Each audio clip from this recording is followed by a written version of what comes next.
and self-acceptance is the most beautiful thing that anybody could be blessed with, and that is indifferent to gender. All I can really hope for is just to have like a safe place, just to have a refuge. I can almost guarantee most of these kids would choose to not live over not living their authentic life. I think I would have a lot more body dysphoria, maybe even dysmorphia, who knows, if I hadn't come out as early as I did, or if I had people who didn't accept me. If they think that this is child abuse, then why are they okay with forcing it on intersex kids? I can't change who I am, so I'll just embrace and not think of myself as any better or less than anyone else. Just, you know, I am me, and that's enough. Because you are you, and no one can change that. No one can force you to be something you're not, or someone you're not.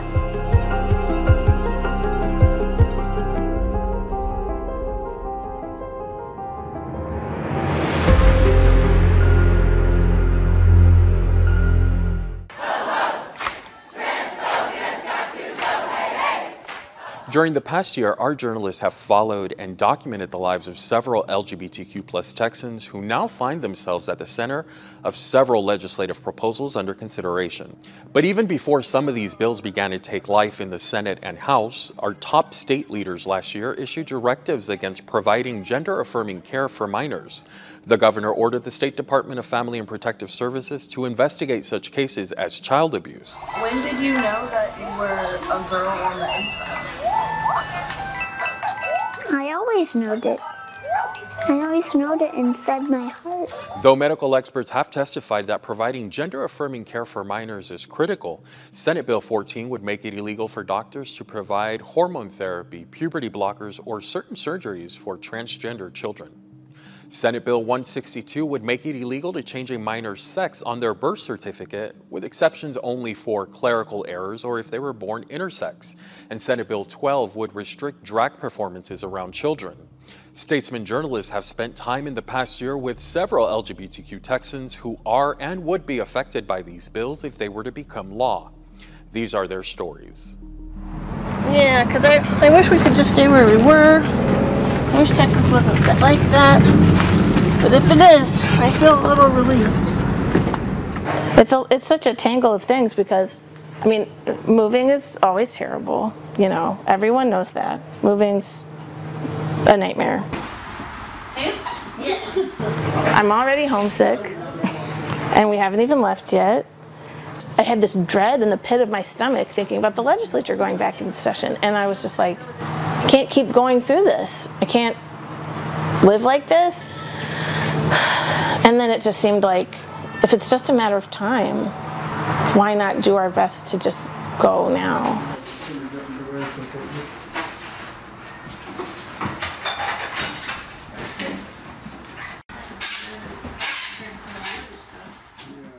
She doesn't want to leave. She loves it here. She loves the people here. She knows her school. She knows her home. One of the main things we were saying a lot was like, it's not safe for trans kids right now. And she was talking to Brian about not wanting to move, and he was like, you know, we have to keep you safe. We have to keep you and your brother safe. And she said, just let them hurt me.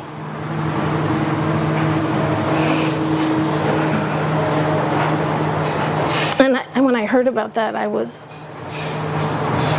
just a mess. And that's when I knew we really had to be more explicit.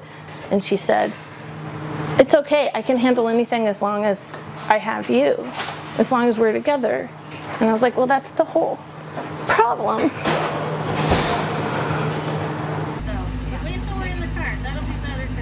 Our reason for leaving was just safety. And also, like, relatedly, like, the wear and tear on our psyches from having to worry all the time. But it's just hard, you know, it's like we didn't move because we decided that it was the best thing for us independently. We didn't move because we were ready to be out of Austin.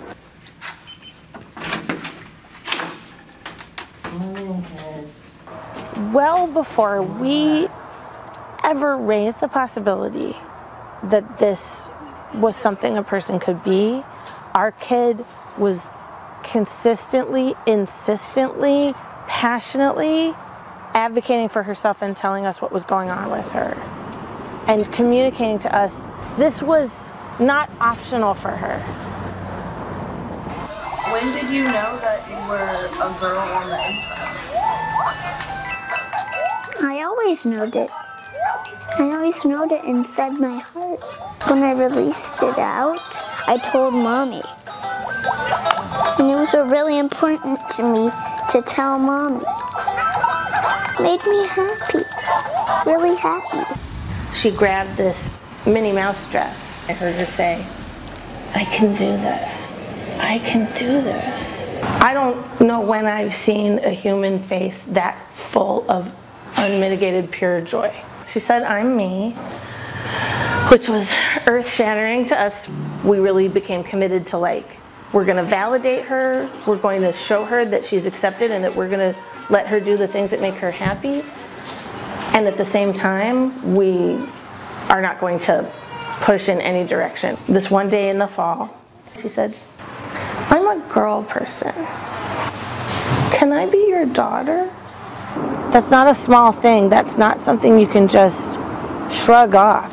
I used to just hug my daughter, and I didn't want to scare her, so I'd try not to just cry. And I would just hold her and think about how I had to do anything necessary, move heaven and earth, whatever I had to do to keep her safe and to keep us together. All I can really hope for is just to have a safe place, just to have a refuge. Here we don't have to worry about the state government trying to take our kids away. Here the schools respect our kids' gender. Those are all things that could just as easily happen in Austin. They just don't. And we shouldn't have to travel 3,000 miles.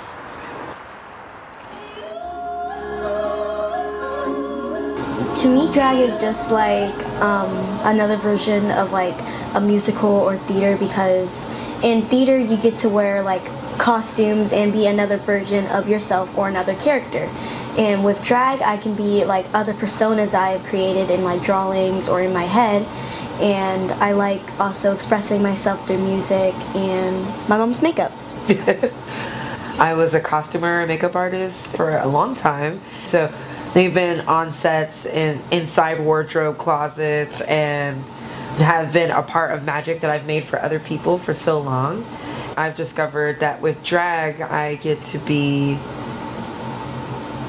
a character that I envision, and I get to embody a lot of the things that I felt like I lacked or would never have when I was a child. So for my drag persona, I like to embody power, beauty, and creativity, and then the divinity of it, so the intersection of spirituality. Gender construct definitely plays a huge role in my drag persona. My name is Goddess, meaning I am a divine entity, and I like to embody that all the time. And a lot of divine beings, when you hear religious stories or whatnot, they come in many forms. And so I guess I like to remind people that power, femininity, masculinity comes in many forms. And self-acceptance is the most beautiful thing that anybody could be blessed with, and that is indifferent to gender. I think that a lot of people, when they try to understand divine beings at work or religious beings at work, we like to make them relatable so that we can understand the mysterious ways in which God works. And for some people, making it relatable is by giving a gender to a deity or supreme being.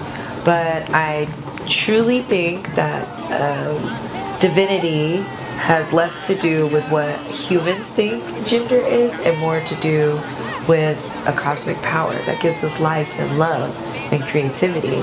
And so as a being that is a human here, better understanding how I fit in and how I'm perceived to other humans, I do not feel like I am all one gender idea or another gender idea. I think I'm a combination of all things as God made me. My drag persona goes by she, he. And if you look at Endodori, you'll see that they like wearing like skirts and stuff and look more feminine. But if I say he, people will be like, but you look like a girl. And I'm like, well, that's what gender fluid means. I can look like a girl or a boy. Or I can look like both at the same time or neither. And so it does play a humongous role in my drag persona. I have a message for youth kids who are trans or are questioning who they are and their identity.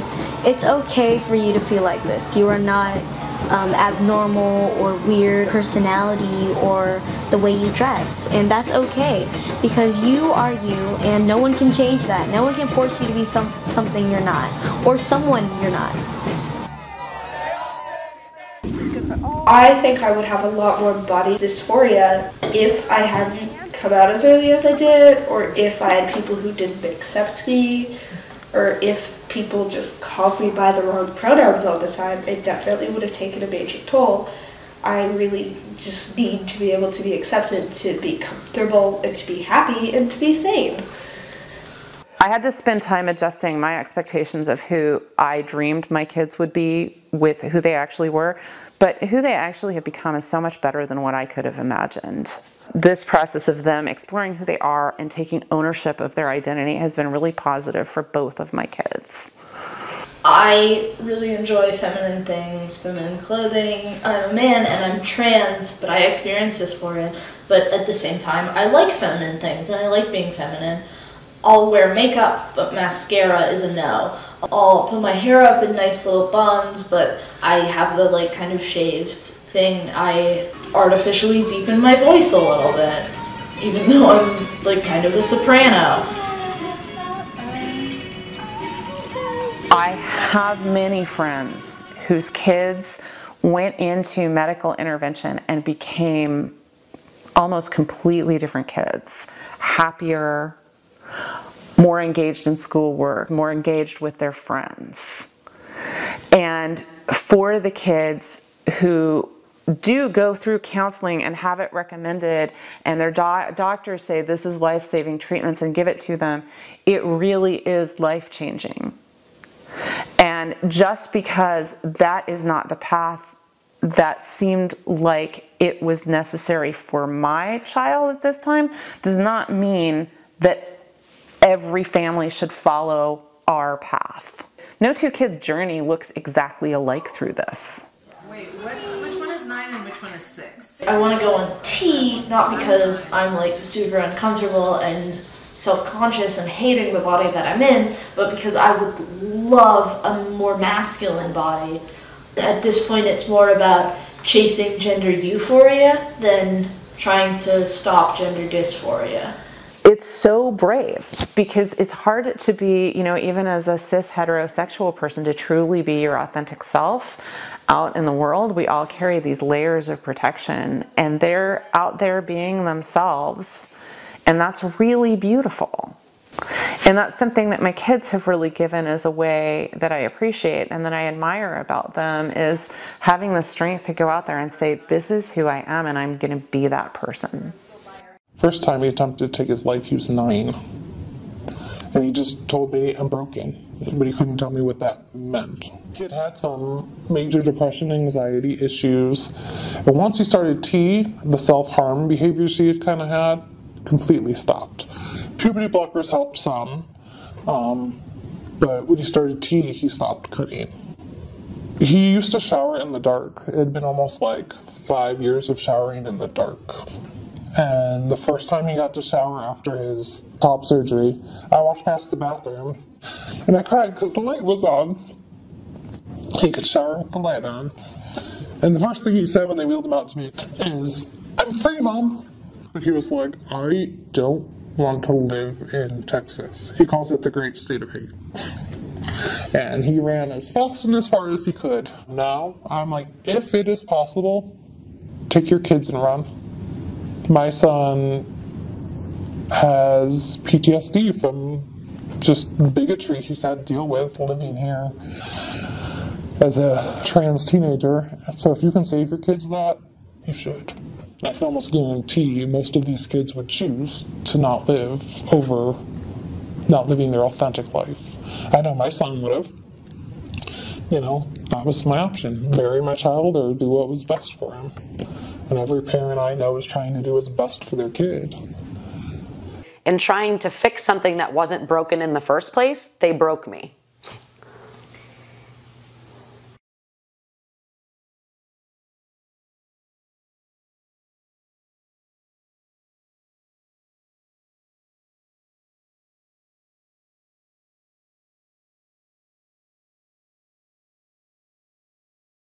So had my body been left alone, I would have developed naturally. By removing my reproductive organs as an infant and then having me grow up in hormone withdrawal, calcium was actually being leached from my bones because of the lack of hormones. And so I'm now 31 years old, but I have osteoporosis. My spine is crumbling because of these interventions that they did on me as a child. I was not born normal. Regardless of how I identify in terms of my gender and my sexuality, I was born intersex, and that's actually really cool. I view it now as like I was born special, but it took me a long, long time to unlearn everything that I've been taught to get to that point. And I'm hoping that we can just start to raise kids in a more nurturing and loving way so that they don't have to go through as many years hating themselves as I did. Governor Abbott and Attorney General Ken Paxton have launched this campaign to equate what happens to trans kids as sterilization, which never happens. These surgeries don't happen on trans kids. They do happen on intersex kids. They got all of their ideas that they're now using to target trans kids from me advocating against my own sterilization at the Capitol for years now. So they've taken my words and my story and manipulated it to hurt people that I care about. Surgeries don't happen on trans kids. They happen on trans adults with consent. Surgeries do happen on intersex kids without consent. And the puberty blockers that are given to trans kids, as recommended by doctors, are reversible and are done in a way that keeps those children's health first and foremost and promotes their health. With intersex kids, we start being pumped with hormones before we're young enough to even have a say in what hormones we would want for our bodies. They're saying, don't give this life-affirming care to trans kids because it's child abuse. But then they have a literal loophole written into their memos that says you can still force this on intersex kids. They call us disorders of sex development. They use this pathologized, medicalized language, so people often don't know that they're talking about us. But if they think that this is child abuse, then why are they okay with forcing it on intersex kids? What we in the intersex community are advocating for is, if these interventions are not medically necessary, then they should be delayed until we are of an age where we can have a seat at the decision-making table. Our parents are not the ones who will be living with these bodies the rest of their lives. We are. And so what often I think comes from a place of no parent wants their kid to be ostracized or made fun of or not fit in. Every good parent wants their kid to have a safe and happy and healthy life, but the solution is not to alter our bodies, our genders, and our sexualities to force us to be normal. The solution is to change society to recognize the natural diversity that exists in human beings and to reframe our thinking to be like, wow, diversity is a beautiful thing, something we should celebrate and cherish, not something that we should stamp out of people. I love when I'm on the strip and really in my focus and just going through my motions. It's like this dance, like this celebration almost of the two of us fencers on the strip. And yes, we're like competing and fighting our hearts out, but in the end, whatever happens, the point is that there was this love in the fight, and I think that I've learned to fall in love with that fight. When Iris came out, her club was very accepting. One of her teammates nominated her for what's called the Spirit of Sport Award at a regional level, and Iris won. Made me feel very welcomed and safe, and loved by, you know, a sport I put and a community I put a lot of years and a lot of effort and work into. The biggest thing I see is every time, you know, a trans athlete makes some big success, everyone freaks out because they're dominating the sports, and that's just not true. It's an easy way to discredit any, you know, remarkable success that we have, and people just don't treat us like we're human. Dysphoria is a really hard thing to understand if you've never been through it. It's this strange pain that's surreal because it's like something is very wrong, but there's nothing you can do to fix it. So you just have to wait until it goes away. No matter how depressed or anxious it makes you, it's not something that you can just turn off or work through all the time. HRT has really saved my life in many ways. The biggest change that I've noticed is happiness, dislike of her body, becoming less and less of an issue, less and less of a problem from a depression standpoint.